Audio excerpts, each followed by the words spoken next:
प्रभु यीशु मसीह ने अपने चेलों से पूछा कि लोग मेरे बारे में क्या कहते हैं। यानी जब आप मत्ती 16 अध्याय उसकी 13 आयत को देखते हैं तो वो चेलों से एक सवाल करता है। और सवाल ये है कि लोग मनुष्य के पुत्र को क्या कहते हैं। लोग क्या कहते हैं। जवाब में उन्होंने कहा कि कुछ तो कहते हैं कि यूहन्ना बपतिस्मा देने वाला है, और कुछ कहते हैं कि एलिया है, और कुछ कहते हैं कि यिर्मयाह, या कोई कहते हैं कि भविष्यद्वक्ताओं में से कोई एक है। आप देखें कि लोगों के यीशु मसीह के बारे में जो विचार हैं वो एक नहीं है।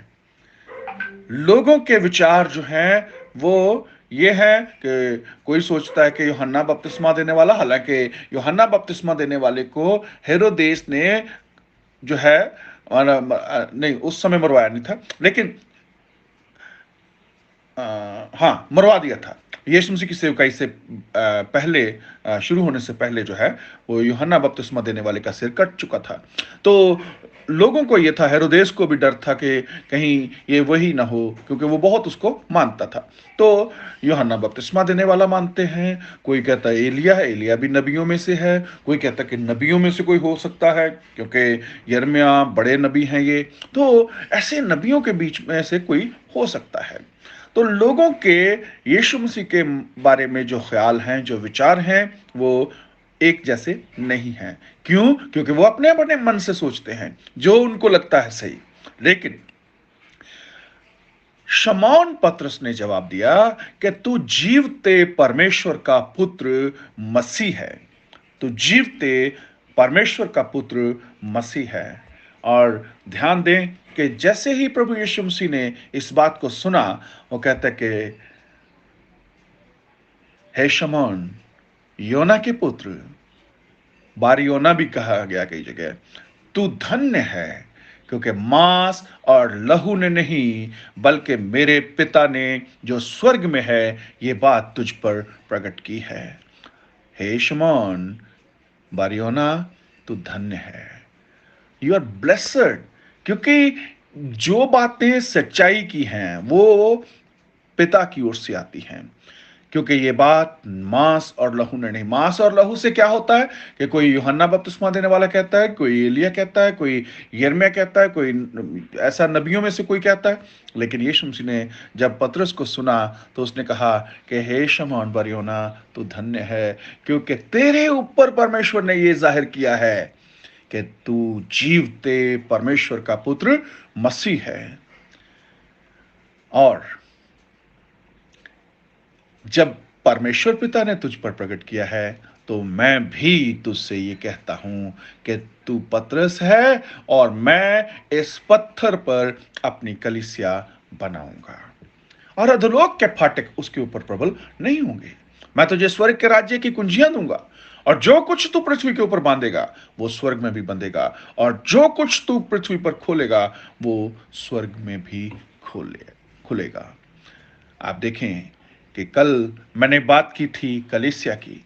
मैंने कहा था कि प्रभु यीशु मसीह एक खास मकसद के लिए आया था, लेकिन एक खास मकसद उसका जो है वो कलीसिया बनाना ही है। जब आप इसको देखते हैं, ये जो मत्ती 16 अध्याय उसकी 13 से 19वीं आयत को, तो ये जो है ये हमें इस बात को दिखाता है कि प्रभु यीशु मसीह के आने का पर्पस क्या था। बहुत से लोग ऐसे हम देखते या सुनते हैं, वो कहते हैं मैं कलीसिया को क्या जानता हूं, कलीसिया ने मेरे लिए क्या किया, कलीसिया कौन होती है मेरी जिंदगी में दखल देने वाली। तो ऐसी बातें जो है जब हम सुनते हैं तो हम इस बात को देखते हैं कि लोग जो हैं वो परमेश्वर की कलीसिया को तुच्छ जानते हैं। पहला ग्रंथियों में 11 अध्याय में पौलुस प्रेरित ने कहा था कि क्या तुम परमेश्वर की कलीसिया को तुच्छ जानते हो। असल में परमेश्वर की कलीसिया जो है इसका बहुत महत्व है, परमेश्वर के लिए इसका बहुत महत्व है, यीशु के लिए अब इसका बहुत महत्व है। जब आप इफिसियों के खत में पढ़ते हैं तो पौलुस प्रेरित कहता है कि यीशु मसीह ने कलीसिया के लिए अपने आप को बलिदान कर दिया। यीशु मसीह ने अपनी जान कलीसिया के लिए दे दी, वो इतना उसको प्यार करता है।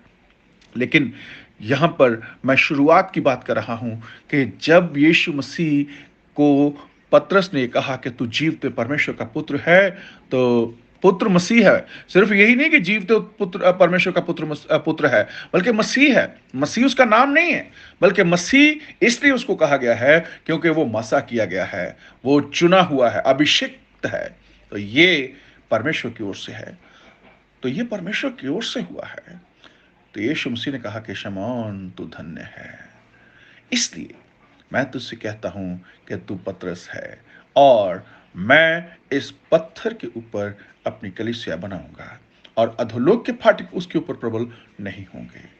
आप देखते हैं कि पतरस को प्रभु यीशु मसीह ने कलीसिया के ऊपर जो है ये आशीष दी कि वो उसके पास उसकी कुंजियां हों। मैं इस पर कल बात करूंगा, काफी आज समय हो गया। तो मैं चाहता हूं कि रोज रोज हम छोटा छोटा संदेश जो है वो शेयर करें। अगर आप हमसे चाहते हैं कि हम रोज आपको संदेश भेजें, तो आप हमारे नंबर हैं 8284850007। इसी नंबर पर आप मुझे व्हाट्सएप कर सकते हैं। Thank you. God bless you.